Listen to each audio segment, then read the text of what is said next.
रिश्ते हैं कुछ नए नए, धागे हैं ये कच्चे पक्के, अपनेपन से इन्हें सहलाएंगे, प्यार पिरोते जाएंगे, एक से दूजा सिरा जोड़ लेंगे, एक बंधन बुनते जाएंगे। माँ, ये रस्म तो आपके घर पे होती भी नहीं है ना? पर बिटिया को खुश रखने की रस्म तो हर घर में होती है ना। एक जो हुए हम तो क्या ना कर जाएंगे। एकत्वम by Tanishq. Good evening, friends. Today, I'm going to talk on a very controversial but still interesting topic. I was thinking of speaking about this topic for long, but since it is a very controversial one, I thought whether should I talk or no.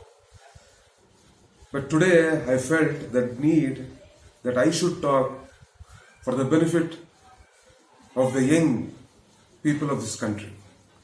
Friends, recently we saw the hullabulla that happened regarding the Tanishq ad. When this Tanishq ad was broadcasted on national television, which shows a mother-in-law of a particular faith, in this case a Muslim, affectionately leading the heavily pregnant daughter-in-law who happens to be a Hindu. She gives a surprise for her daughter-in-law for a Godh Baroi ceremony, or what we call baby shower. This was the content of that ad. Actually, this should be a classical example of how a secular and progressive India should look like. But unexpectedly, lot of negative responses and negative vibes were propagated by lot of radical Hindu elements. I don't know the reason why. Because today they are at the helm of affairs. I feel the reason may be Islamophobia, maybe one. Hindu bigotry, majoritarianism, fascism, intolerance for few, and maybe others felt that the advertisement whitewashed love jihad or legitimized love jihad or indirectly promoted love jihad. Few might have felt like that. That is why they created a lot of hullaballah against the Tanishq ad. Few were against this ad, might have been against this ad, saying that even though it was a Hindu tradition, no idols were kept in a Muslim family's ad. Thereby, it was just a natak. The family in the ad were just doing natak, but in short, it was promoting love jihad is what they felt. But dear friends, don't you all think after all that was an ad? Are all ads that are shown in TV real? It draws up emotions. The emotions, there will be some threads in the society. They will take that thread and show so that the emotions. People get emotionally filled. So that in this case, Tanishq would have felt that when a mother-in-law of a certain faith brings her daughter-in-law and does a customary celebration of the faith of the daughter, it will lead to secular progressive society, and thereby both the communities might extend patronage to the brand, might be their feeling. But why did that? If this was the case, why did these radical elements target Tanishq? Now you see, there are different types of marriages. There are interfaith marriages, like we saw in the Tanishq ad. See, Tanishq ad shows only one part. where a daughter from a Hindu community has married a Muslim bridegroom, and she is part of the Muslim family. There are thousands and thousands of cases where Muslim daughters have been married to Hindu families. Just imagine, the ad was a little different. A Hindu father-in-law,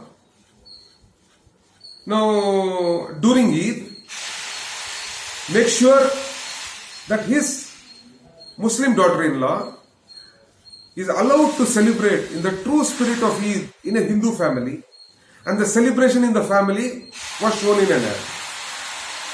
Then what would have been the response? What is wrong in it? Just imagine, like the Hindu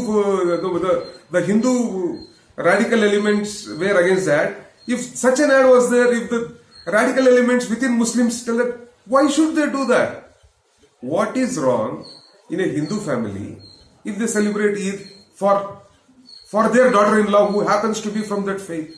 Or, like in Tanishq ad, what is wrong if a Muslim mother-in-law celebrates both Barai or baby shower as per Hindu custom, just because to please make her daughter happy, since the daughter happens to be from that faith?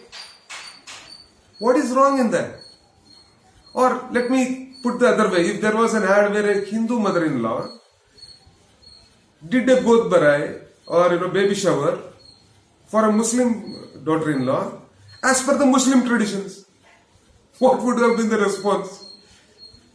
Would these radical Hindu radical elements been happy in that case? Is this the India that we aspire to be? Is this an inspirational India that India want to become, that we all want India to become? Friends, when I see all this, lot of my friends, lot of my Muslim friends, other friends ask me, they ask me, what is happening? Why India has become like that?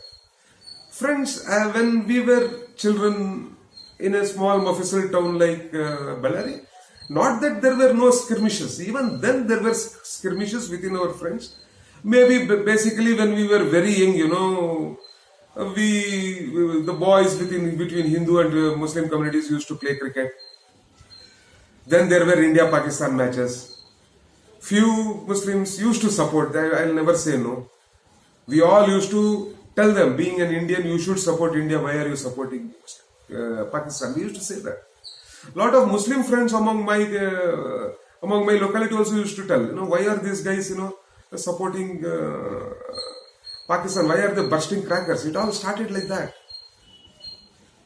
There was enmity even then, but the elders within the communities, both communities, saw to it that it didn't reach the flashpoint. Those people were reprimanded that, being an Indian, you should not burst crackers when Pakistan wins. So these are the few how the society behaved during that time. Forget about interfaith couples. There are intercaste marriages.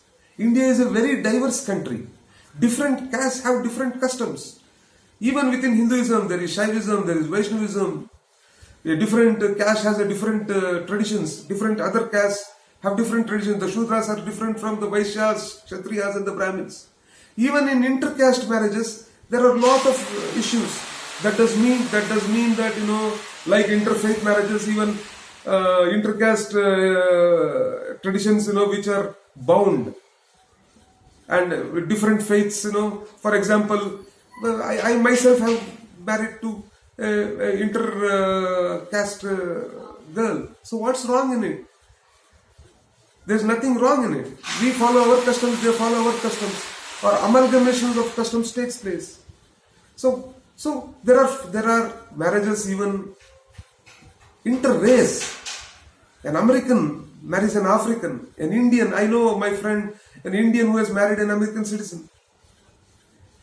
I know few couples as early as 1965. A Muslim lady has married a Hindu. They both have lived in Bangalore. I cannot name them. Where each one has practiced their own faith. The husband has followed the Hindu faith since he was a Hindu, and the Muslim has followed the her faith. The children are married to different people. Their son is married to a Brahmin. They follow a different faith. So what is wrong in it? So how can we be so insensitive?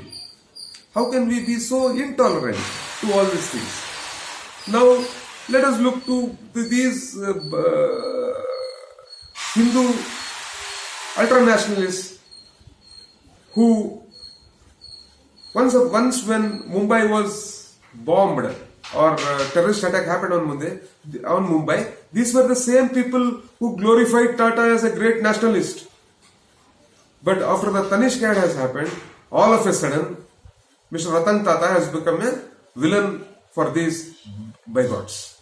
See, these radical elements who are today against love jihad should understand that few centuries the Mughals came into India only in the 10th century. Prior to that, also they had problems with intercaste marriages. Forget about interfaith or interrace. So always these bigots had problems with intercaste marriages.